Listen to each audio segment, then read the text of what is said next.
When the president goes down to Florida on the weekends, does he ever hear from, there are so many retired folks down in Florida, does he ever hear from any retired Americans who are stressed about these wild swings in the stock market because of the tariff uncertainty, and they're sitting there on fixed income or living off a 401k, and they don't know how much money's going to be left?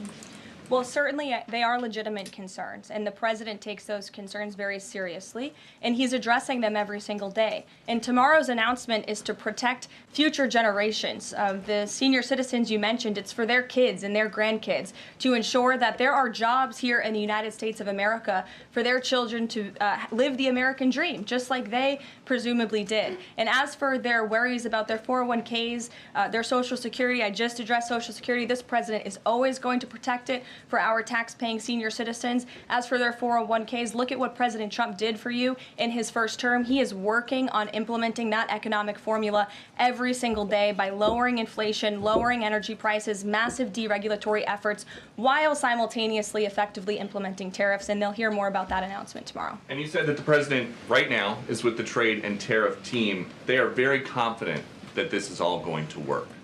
But Yes. What if they're wrong? They're not going to be wrong. It is going to work. And the president has a brilliant team of advisors who have been studying these issues for decades. We are focused on restoring the golden age of America and making America a manufacturing superpower. And again, Peter, I would point you to the investments that have already trickled into this country. And the president hasn't even made his tariff announcement yet tomorrow.